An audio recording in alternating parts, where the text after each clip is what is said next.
లేఖన భాగాలు తెరిచి ఇర్మియా 33వ అధ్యాయము 3వ వచనము, నాకు మొర్రపెట్టుము, నేను నీకు ఉత్తరం ఇచ్చేదను, నీవు గ్రహింపలేని గొప్ప సంగతులను, గూఢమైన సంగతులను నీకు తెలియచేతును. Praise lord.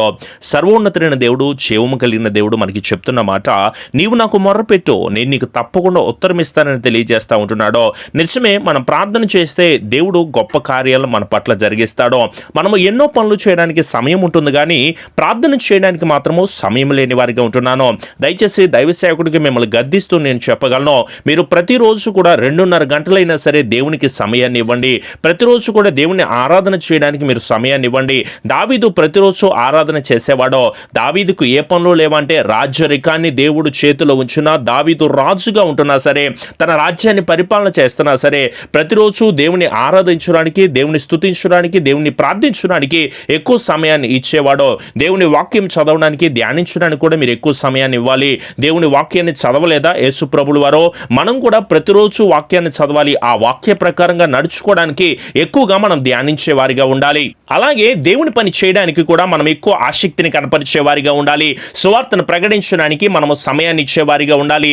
దేవుని మందిరానికి వెళ్ళడానికి, దేవుని ఆరాధన చేయడానికి, దేవుని సన్నిధిలో మనం గడపడానికి, దేవుని మందిరంగా మనమందరం ఏర్పాటు చేసుకుంటూ ఉంటున్నప్పుడు, దేవుని సన్నిధి అనే లైవ్ ఆరాధనలో మనమందరం కూడా కలిసి ప్రభునామాన్ని మరి ఎక్కువగా మహిమపరిచే వారిగా ఉండాలి.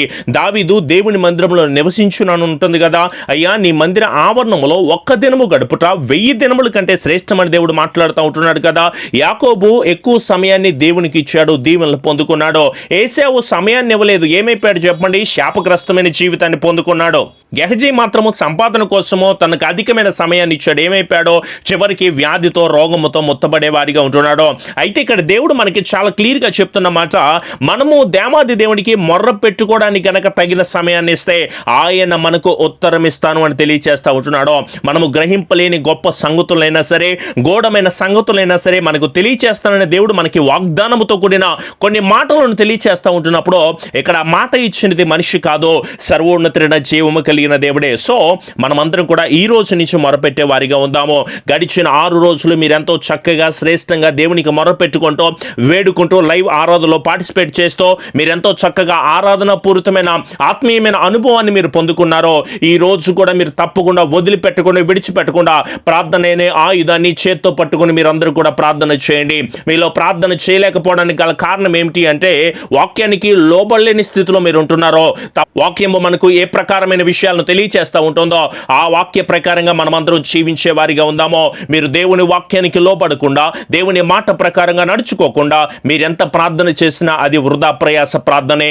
మీ హృదయంలో పాపం ఉంచుకుని మీరు ప్రార్థన చేస్తున్నా సరే, దేవుడు మీ పాపుల ప్రార్థన మాత్రమో ఆలకించునని చాలా క్లియర్గా చెప్పాడు. మనమందరం కూడా పాపము చేస్తూ దేవుని సన్నిధిలో మొరపెట్టుకుని దేవుని వేడుకుంటే గనక దేవుడు మన ప్రార్థనను మాత్రం ఆలకించునని చాలా క్లియర్గా చెప్పాడు. వేషధారుల ప్రార్థన నేను ఆలకించునని, విశ్వాసంతో కాకుండా సందేహిస్తూ నువ్వు పెడుతున్న మొరలు నేను ఆలకించును అని, గర్వంతో నువ్వు చేస్తున్న ప్రార్థన నేను ఆలకించునని, ఇతరుల అపరాధనలు క్షమించడానికి నిరాకరించే నీవు, ఇతరుల పాపములు క్షమించలేకుండా ఉండే నీవు, నీ శత్రువును కూడా ప్రేమించలేని నీవు, నీ సహోదరులను కూడా ప్రేమించలేని నీవు, నువ్వు ప్రార్థన చేస్తుంటే దేవుడు ఎందుకు నీ ప్రార్థన ఆలకిస్తాడు? దేవుడు ఎందుకు నీ ప్రార్థన ఆలకించాలి? ఒకసారి ఆలోచన చేయండి. మీరందరూ కూడా మనమందరము దేవునికి ఇష్టానుసారమైన బిడ్డలుగా ఉండాలి అన్నా, మనకు గ్రహింపలేని గొప్ప సంగతులు తెలియచేయబడాలి అన్నా, గూఢమైన సంగతులు దేవుడు మనతో మాట్లాడాలి అన్నా, దేవుడు మన పట్ల కలిగి ఉన్న ప్రణాళిక, ఆయన ఆలోచన, ఆయన తలంపులో, ఆయన విధానాలన్నీ కూడా మనకి తెలియాలి అన్నా సరే, మనము తప్పకుండా దేవునికి మొర్ర పెట్టుకుంటూ వేడుకునే వారిగా ఉందామో. ఒక విశ్వాసి ప్రార్థన చేయకపోతే గొడ్డుబోతిగా మారిపోతాడండి. ఒక విశ్వాసి ప్రార్థన చేయకపోతే, దేవుని సన్నిధిలో ఆరాధన చేయకపోతే ఒక తిట్టుబోతిగా మారిపోతాడు, ఒక తిరుగుబోతుగా మారిపోతాడు, ఒక పొగరుబోతుగా, ఒక నిద్రబోతుగా మారిపోయే వారిగా ఉంటున్నారు. దయచేసి గమనించండి. మీలో ఇంకా తిండిపోత ఆత్మను కలిగి ఉన్నారేమో, తాగుబోతు జీవితాన్ని కలిగి ఉన్నారేమో, సోమరిపోత ఆత్మ కలిగి ఆసక్తి లేకుండా అనాసక్తిగా జీవిస్తూ ఏదో ఆదివారమో శుక్రవారమో దేవుని ఆరాధన చేద్దామనే భ్రమలో బ్రతుకుతున్నారేమో. దేవుని వాక్యం మీతోనే మాట్లాడుతూ ఉంటుంది. మీరు కష్టాన్ని అనుభవిస్తున్నారో, నష్టాన్ని అనుభవిస్తున్నారో, శ్రమల్ని అనుభవిస్తున్నారో, ఎన్నో బాధాకరమైన పరిస్థితులు గుండా మీరు వెళ్తున్నారో, మీ కష్టాలు కన్నీళ్లు చెప్పుకోవాలంటే పుస్తకాలైనా సరిపోనని భయంకరమైన బాధలో ప్రతిరోజు కూడా అనుభవిస్తూ వేదనకరమైన పరిస్థితులు గుండా వెళ్తున్నావో, అయినా సరే మనము జ్ఞానము లేని బిడ్డలుగా ఉంటే ఎలా చెప్పండి? లోకస్తులు కూడా అలాగే జీవిస్తున్నారు, మనం కూడా అలాగే జీవిద్దామా?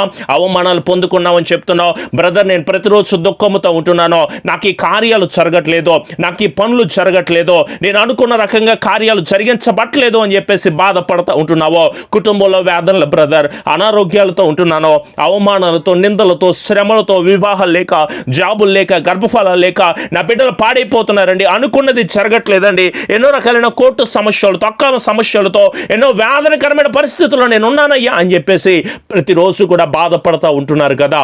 మీరు ఎన్ని చేసినా, ఎన్ని కార్యాలు చేసినా సరే, మీరు సర్వోన్నతుడైన దేవాది దేవునికి మొర్ర పెట్టుకోవడం మీరందరూ కూడా నేర్చుకోండి.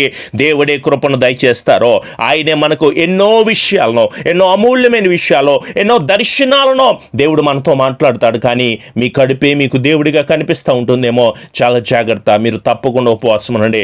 శుక్రవారం లేదు, శనివారం లేదు, ఆదివారం లేదు, ఏ రోజు తేడా లేదో వరుసగా 21 రోజులు ఖచ్చితమైన ఉపవాస క్రమాన్ని మనమందరం పాటిస్తూ దేవుని పాద సన్నిధిలో మనము వేడుకునే వారిగా ఉందాము. ఒకవేళ మీరు ఇంకా దేవునికి లోబడలేని స్థితిలో ఉంటుంటే మరొకసారి దైవ సేవకుడిగా మిమ్మల్ని అందరినీ ఆహ్వానిస్తూ ఉంటున్నాను. రండి, మీకున్న గర్వపు మనస్సును మీరు వదిలిపెట్టండి. మీ ప్రార్థనలు తగ్గించుకుని మీరు ప్రార్థన చేయండి. మీ చెడు మార్గములన్నిటిని మీరు వదిలిపెట్టండి. పరిశుద్ధ జీవితాన్ని మీరు జీవించండి. పాప సహితమైన జీవితంలో ఇప్పుడు దాకా జీవిస్తూ ఉంటున్నారేమో. మన దేశము స్వస్థపడాలి అంటే ప్రార్థననే పట్టుదల కలిగి విసుగక మనం ప్రార్థన చేస్తూ, ఆసక్తితో మనం ప్రార్థన చేస్తూ, ఉపవాస ప్రార్థన చేస్తూ, ఒక నిరీక్షణ కలిగిన వారమే అంతము వరకు నమ్మకంగా ఉంటూ పరలోక రాజ్యము చేర్చబడేంత వరకు కూడా నమ్మకమైన బిడ్డలుగా మనం అందరం కూడా జీవించే వారికి ఉందాం. వ్యాధులు ఉన్నాయని, రోగాలు ఉన్నాయని, అనారోగ్యాలు ఉన్నాయని, అప్పులు ఉన్నాయని, కష్టాలు, కన్నీళ్ళు, నా కుటుంబంలో ఎన్నో రకాలైన బాధల బ్రదర్ అని చెప్పేసి ఎంతో బాధపడుతున్నావో, వీటి విషయమే నువ్వు కంగారు పడవలసిన అవసరం లేదో. నా దేవుడు మిమ్మల్ని పూర్ణులుగా చేసి స్థిరపరిచి వాటన్నిటి నుంచి పూర్తి విడుదల తప్పకుండా దయచేస్తాడు. కానీ మీరందరూ కూడా నా దేవాది దేవునికి 2 హస్తాలు ఆయన వైపు చాచి కనుక మీరు ప్రార్థన చేస్తే గొప్ప జయాన్ని మీరందరూ కూడా పొందుకుంటారు. రండి, కలిసి మనమందరం కూడా ప్రార్థన చేద్దాము. కృపాసత్య సంపూర్ణుడా, మా గొప్ప దేవ, ప్రతి ఒక్కరు కూడా మీ 2 హస్తాలు ఆయన వైపు చాచి కళ్ళు మూసుకుని మీరు ఏ ప్రదేశాల్లో ఉంటున్నారో అక్కడే దేవుని నామాన్ని స్తుతించండి. పరిశుద్ధుడా, కృప కలిగిన దేవ, అన్ని నామముల కన్నా పై నామము కలిగిన దేవ, శ్రేష్టమైన మా ప్రియ పరలోకపు తండ్రి, నీ బిడ్డలో ఈ సమయములో, ఈ సమయకాలమందు నాయన మీ పాద సన్నిధిలో చేరి మోకరించి ప్రార్థన చేస్తూ ఉండగా గొప్ప విడుదల, గొప్ప ఆశీర్వాదము, గొప్ప వెలుగుని బిడ్డలకు మీరు దయచేయండి నాయన. నాకు మొర్ర పెట్టుమో, నేను నీకు ఉత్తరం ఇస్తానని మీరు మాట్లాడుతున్నారు ప్రభువా. మేము గ్రహించలేని మా భవిష్యత్తులో ఏ కార్యాలు చేయాలో, ఎలా వెళ్ళాలో, ఎలాంటి నడవడికను కలిగి ఉండాలో, మా భవిష్యత్తు ఏ ప్రకారంగా నడుచుకోవాలో ప్రభువా అర్థం కాని దయనీయమైన పరిస్థితులను బిడ్డలు వెళ్తూ ఉండగా ఒక్కసారి మార్గాన్ని చూపించండి. సకల దురాత్మ శక్తులన్నీ కూడా యేసు నామములో లయం అవడానికి నీ బిడ్డలను అడ్డగిస్తూ, నీ బిడ్డలు దురాత్మ శక్తులతో పీడించబడుతున్న ప్రతి ఒక్క నామమును, ప్రతి ఒక్క క్రియను, ప్రతి ఒక్క దురాత్మ శక్తులన్నిటిని కూడా యేసు నామములో బిడ్డలకు పూర్తి విడుదల కుటుంబాలకు దయచేయండి నాయన. నెమ్మదితో, సమాధానముతో, కోర్టు సమస్యలతో, వివాహాలని, జాబులని, గర్భఫలాలని, జ్ఞానము లేక ఎంతో బాధపడుతూ, భయపడుతూ, వేదనకరమైన పరిస్థితుల్లోని బిడ్డలందరూ వెళ్తూ ఉండగా నాయన ఒక్కసారి మీ విడుదల బిడ్డలకు మీరు దయచేయండి నాయన. దుఃఖానికి ప్రతిగా సంతోషమిచ్చి ఆదరిస్తాను తండ్రి. అలాగే బిడ్డలు వ్యభిచరిస్తూ ఉంటున్నారేమో, పాప సహితమైన కార్యాలు చేస్తూ ఉంటున్నారేమో నాయన, వాటన్నిటి నుంచి విడుదల పొందుకున్న ప్రభువా వారు పడుతున్న వేదనకు గొప్ప దీవెన బిడ్డలకు అందించి, స్థిరపరిచి, దీవించి, ఆశీర్వదించి బలాభివృద్ధిని కుటుంబాల్లో దయచేయమని నెమ్మది కలిగిన ఆత్మతో, సమాధానం కలిగిన ఆత్మతో ఉదయకాలపు లైవ్ ఆరాధనలో మీరు మాకు తోడై ఉన్నాడు ప్రభువా. నీ బిడ్డలు ఉపవాస ప్రార్థన చేస్తూ ఉండగా వారి ప్రార్థనలకు తగిన ప్రత్యుత్తరాన్ని మీరు దయచేసి దీవించి ఆశీర్వదించమని, అలాగే రాత్రికాలపు కుటుంబ ప్రార్థనలో మీరు దైవ సేవకుడు ఈ కుటుంబాలన్నిటి గురించి మీ పాదాల సన్నిధిలో ఉంచుతూ ఉండగా ప్రభువా మీ కృప, దీవెన, ఆశీర్వాదం వారి కుటుంబాలు మీరు అందించి, స్థిరపరిచి, బలాభివృద్ధిని, నెమ్మదిని, సమాధానాన్ని వారి కుటుంబాల్లో అందించి ఆశీర్వదించమని, అలాగే ప్రభువా మందిర నిర్మాణాల విషయంలో, ఆత్మీయ తల్లిగారి ఆరోగ్య విషయంలో కూడా ప్రభువా సకల ఆశీర్వాదములు, దీవెనలతో నడిపించి, స్థిరపరిచి, కృపదయచేసి ఆశీర్వదించమని మా ప్రియ రక్షకుడైన యేసు నామములో అడుగుచున్నాము తండ్రి. ఆమెన్. మీ ప్రార్థన అవసరతలు మాకు తెలియచేయండి. తప్పకుండా వాటన్నిటి విషయమే ఎల్లప్పుడూ కూడా ప్రార్థన చేసేవారిగా ఉంటాము. ఈ ఛానల్ని సబ్స్క్రైబ్ చేసుకోండి. పక్కనున్న బెల్ ఐకాన్ క్లిక్ చేయడం వల్ల మేము ఎప్పుడు వాక్యాలు పెడుతున్నా తప్పకుండా నోటిఫికేషన్ కింద వస్తాయి. అలాగే ఈ వాక్యాన్ని మీ స్నేహితులకి, బంధువులకి తప్పకుండా షేర్ చేయండి. వాళ్ళు కూడా ఉపవాస ప్రార్థన చేయమని తప్పకుండా మీకు తెలియచేయండి. ప్రతిరోజు ఉదయం 6 గంటలకు ఉదయకాలపు దేవుని స్వరం అనే లైవ్ కార్యక్రమం వస్తుంది. తప్పకుండా వీక్షించండి. అలాగే ప్రతిరోజు రాత్రికాల సమయం ముందు 9 గంటలకు కుటుంబ ప్రార్థన అనే లైవ్ కార్యక్రమం వస్తుంది. తప్పకుండా వీక్షించండి. ఈ పరిచర్యకి సహకారులుగా ఉంటున్న ప్రతి కుటుంబాన్ని కూడా దేవుడు దీవించి, ఆశీర్వదించి, బలాభివృద్ధిని దయచేయబడునుగాక. ఆమెన్.